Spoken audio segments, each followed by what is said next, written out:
What did you take away from game one? Well, I remember, you're watching this game and the Rockets got off to a very slow start from three. Yes. Right?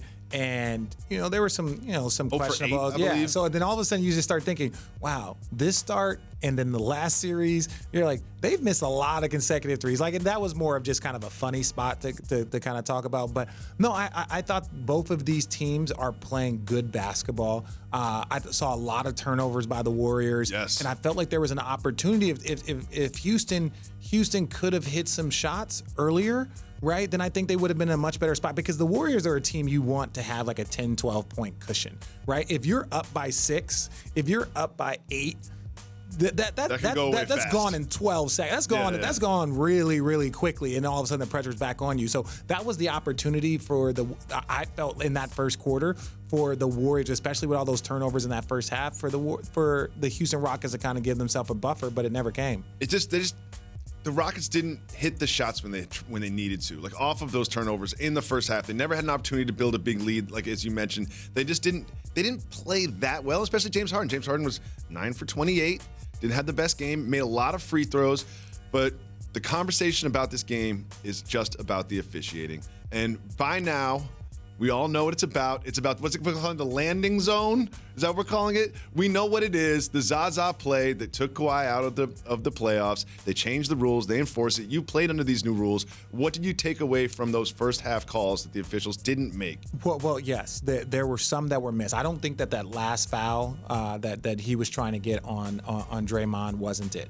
I will say this: as a shooter, the minute a defender has you worried about anything other than your shot, whether it's hitting my wrist or landing where I'm at or getting contact, then the defender has won, right? The only thing a shooter should have to worry about is getting the shot off, coming down straight down, right? Like, that's the only thing. And so when they're worried about other things, and I think that's where, my opinion is this: when they weren't getting the calls they were supposed to in the first half, then they started exaggerating it in the second half to really show what was going on, but that actually hurt them. They should have just continued doing what they were doing, but it's easy to say that behind a mic. Of course, and James Harden was behind a mic after the game, and he had this to say about the way the officials called those calls.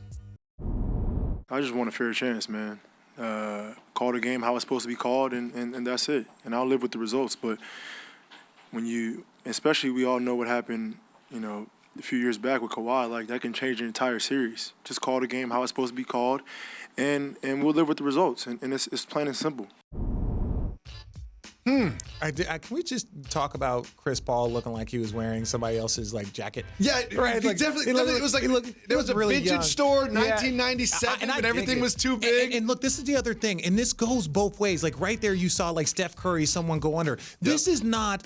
Yes, this might have been more about some of the times that it happened with the Warriors, but we want to protect all players, right? Like, look, Steph and Klay both came into this series with hurt ankles. Yes. If that were to be Steph with his surgically repaired ankle, if that would be Klay who's already banged up, Warrior fans would be ballistic. Of course they would. James Harden gets this call every single time, and then he goes up underneath Steph. Now Steph, and then look, if let's say the Houston Rockets were to win because Steph were to miss 2 games with a bad ankle, that's the only reason why, because James Harden went underneath them. Very similar to what the Spurs fans say about that series with Kawhi Leonard going out, right? So that the argument is more about the integrity of the series.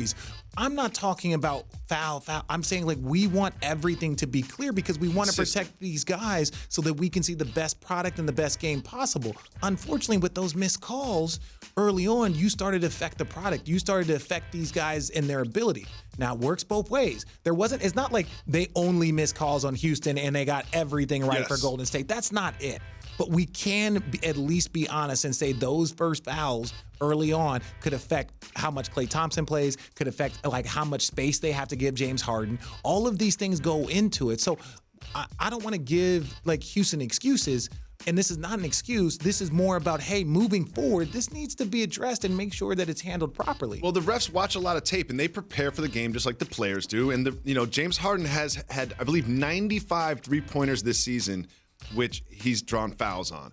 And I feel like the refs didn't want to be manipulated by James Harden and also Chris Paul, 2 of their best players. Both of those players Manipulate might not be the right word, but they Manipulate's kind right. of do. They Yeah. manipulate the referees to get calls. I said earlier, James Harden has mastered baiting the officials, and a lot of people were And like, defenders, to be fair. yeah. And so this is the thing about Daryl Morey, right? Which I did not know, and I'm not, like I said, I'm not big on analytics, right? I get it. You want threes, you want twos, and people try and say the Warriors, oh, they're analytics. Like, no, they just have three of the greatest shooters in the history of the game, and a guy like Steph who's changed it, a guy like KD who we've never seen before, and Clay who's a reincarnation of Ray Allen, right? But in today's world, it's bananas.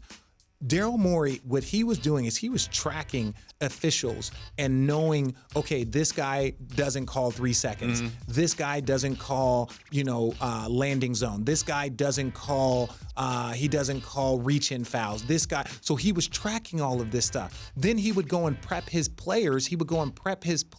On, hey, this crew right here, together, they have the least amount of 3 seconds calls. These guys have the least amount of reach-in calls. And then the NBA came in and said, no, you can't do that. You can't track this data and give it to your guys, because then all of a sudden it's actually affecting the integrity of the game. The officials are the officials, and whatever they do is what they do. But I just found that amazing that, that analytics, because I think that's more of like a behavioral science, because it's what an official pays attention to or what he's good at looking at. Yep. I think that's something that I was like, okay, now I believe in that. And I understand why the NBA took that away. But so when he said they've been working on this with 2006, what they do when they shoot threes, they work on shooting threes and moving forward. Because what does that do? That increases your landing zone. So they've been trying to manipulate this for a while, and that's what's opening up the conversation. All of that being said, those couple in that first round on James Harden, they can impact the rest of the game. They were Klay Thompson, who was already in foul trouble, who would have been on the bench, who could have changed the outcome.